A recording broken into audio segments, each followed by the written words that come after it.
cadenas de valor asociadas a la comunidad, que hay una producción detrás que va muy rápido.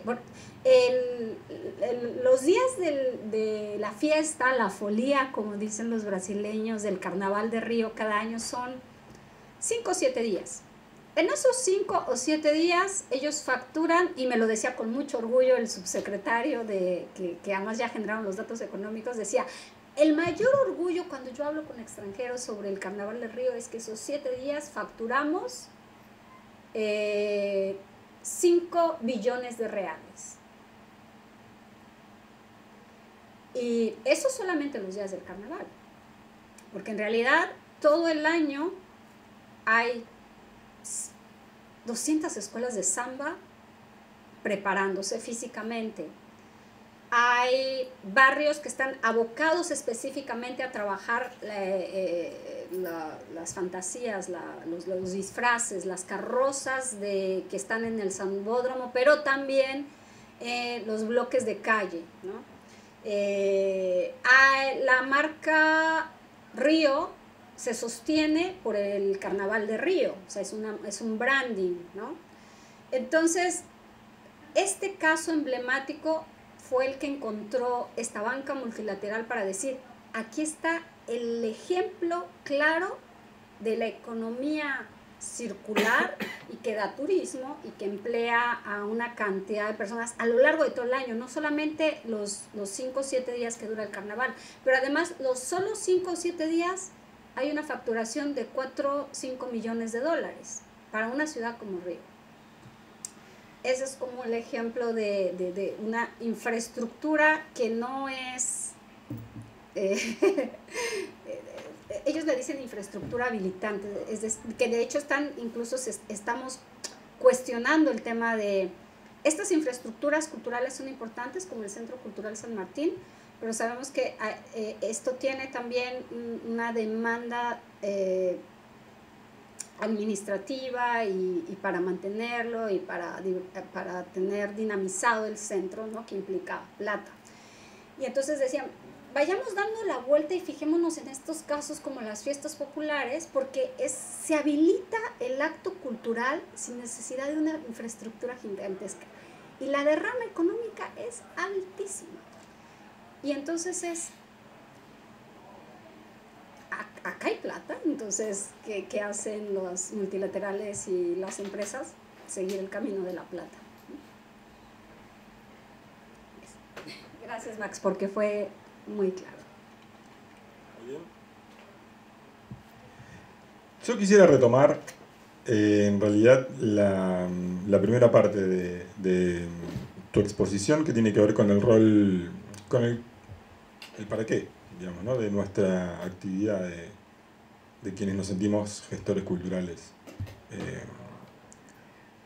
Y que me parece que estaba bueno, o que está bueno el poder, en principio, pensarnos en ese rol y qué cosas fundamentalmente hicimos en el transcurso de la construcción de este ensayo que fue la pandemia y la pospandemia, ¿no?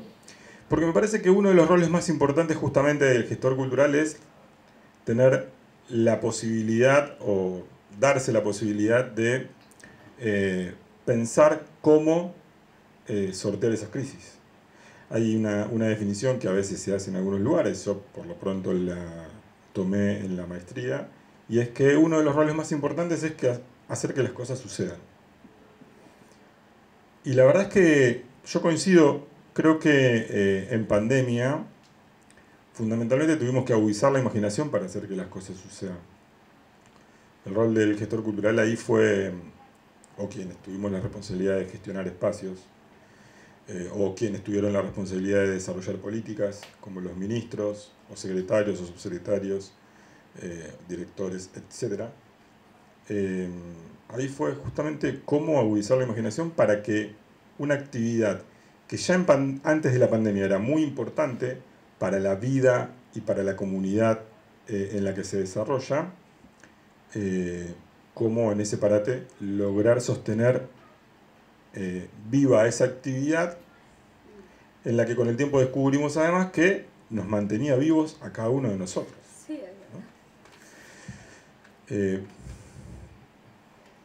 verdad. Uno de los ejemplos fue poder sostener a través de las plataformas, como bien decías vos, muchas actividades vinculadas al pensamiento, muchas actividades vinculadas a los diálogos entre distintas propuestas de distintos países. De hecho, vos participaste en nuestro primer Festival Iberoamericano de las Ideas, que justamente surgió como una necesidad a través de las distintas plataformas, o en este caso a través de nuestra plataforma, de poder pensar justamente, ¿no?, el desafío que las ciudades tenían para sobreponerse a una problemática como era la pandemia en ese momento, y fue realmente una experiencia muy interesante, porque ahí no solo hablamos de cómo la cultura o la actividad artística debía o podía aportar a transitar ese proceso, sino también cómo las ciudades iban reconfigurando su desarrollo y su transitar para poder ir también pensando el post-pandemia, ¿no? Cómo esa proximidad de la que hablabas vos también se empezaba a traducir en las ciudades de los 15 minutos, en esos espacios en donde encontrar todo cerca, porque además efectivamente no podíamos caminar mucho más allá de 5 cuadras, entonces era muy interesante pensar ese proceso. Pero al mismo tiempo, cómo atender a quienes, en definitiva, desde mi punto de vista, hacen a nuestra cultura, que son no solo quienes podemos en algún momento o en algún proceso pensar, sino quienes efectivamente la hacen, ¿no? Los artistas, los creadores, los directores, los dramaturgos, los bailarines, quienes desarrollan actividades vinculadas al movimiento, es decir, el sector cultural en su sentido amplio, ¿no?, vinculado también al pensamiento, que para mí es fundamental en la actividad cultural. ¿Cómo atender esa situación?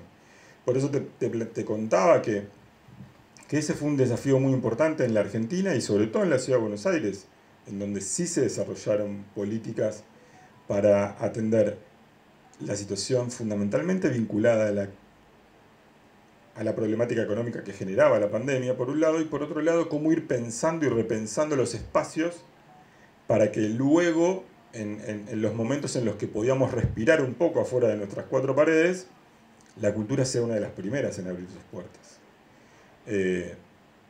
La Ciudad de Buenos Aires inclusive es una de las ciudades más importantes vinculadas a la escena y sobre todo vinculada a la actividad cultural. Acá se dice que somos la capital más importante en relación a las librerías, somos la 3ª capital o 4ª capital más importante en términos culturales, en términos de desarrollo cultural, y había que atender esa demanda. Vos fíjate que una de las críticas que yo más hice en la pandemia fue que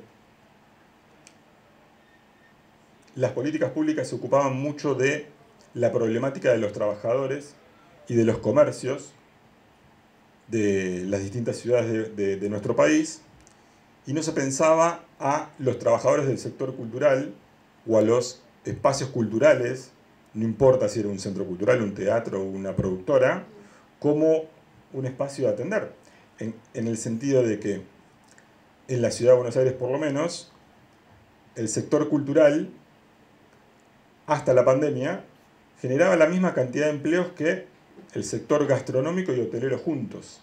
Sin embargo, la mirada iba siempre sobre los bares, los restaurantes, los comercios vinculados a que no podían abrir sus puertas, a que solo podían hacer delivery, ¿no? Y sin embargo, los centros culturales no podían hacer directamente actividad, no podían abrir, porque muchos en la ciudad tenían dimensiones que no permitían más personas de las que, por ejemplo, hay en un espacio que tiene localidades para 60. Pero, insisto, ¿no? Entonces fue una crítica, y al mismo tiempo fue un mensaje en donde el ministerio de esta ciudad sí tomó como desafío, bueno, está esta realidad, genera estas condiciones, además de que genera la misma cantidad de empleos que el sector gastronómico y hotelero juntos, generaba hasta la pandemia más de 200.000 puestos de trabajo en la ciudad de Buenos Aires, eran más de 200.000 millones de pesos de facturación. Estamos hablando, hoy no es nada, pero estamos hablando del 2020, ¿no? En donde todavía el dólar no valía 1.150 pesos, digamos, ¿no? Y eso era mucha plata, como bien decís vos, y además todo lo que genera el sector cultural en una ciudad como la nuestra, ¿no?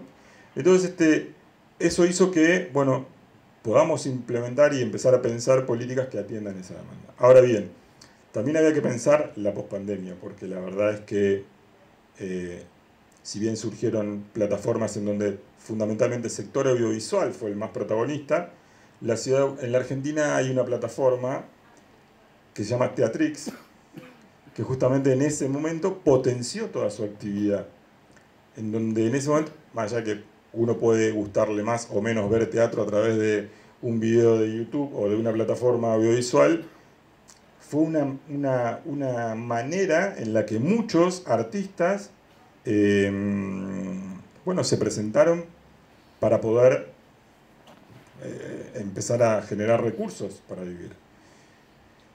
Y el desafío luego estuvo en ser los primeros en abrir, digamos, ¿no? O en ver en qué momento nosotros podíamos ser los primeros en abrir. De hecho, mucha actividad cultural se empezó a desarrollar al aire libre y ahí las escuelas también empezaron a desarrollar las actividades en sus patios grandes. Y esa fue una manera en la que la cultura entonces empezó a recuperar un poquito más de oxígeno.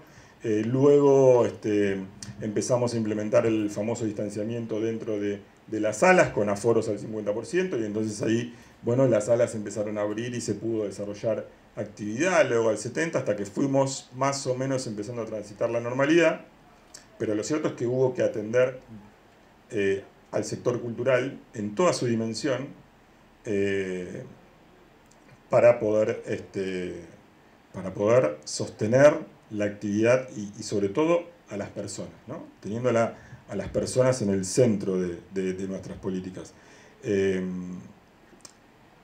Y a mí me parece que hay algo que sí es importante que nosotros, y que creo que es una deuda que también tenemos nosotros, tanto quienes tienen la responsabilidad de desarrollar las políticas públicas como quienes podemos pensar las políticas públicas, que es algo que vos mencionaste mucho y que solemos hablar muchos en distintos lugares, que es el tema de la precariedad, ¿no? Y que yo tal vez lo linkeo con algo que vos planteás en tu ensayo, que es la sostenibilidad. ¿Cómo hacemos nosotros para que el sector sea más, tenga más desarrollo? Vos hablabas de la relación de las empresas con el sector y acá en la Ciudad de Buenos Aires hay un mecanismo, una política, un proyecto que es hoy por hoy de lo más importante en materia de financiamiento de proyectos culturales, que es mecenazgo, en donde las empresas destinan parte de sus recursos que van hacia ingresos brutos, bueno, lo destinan al financiamiento de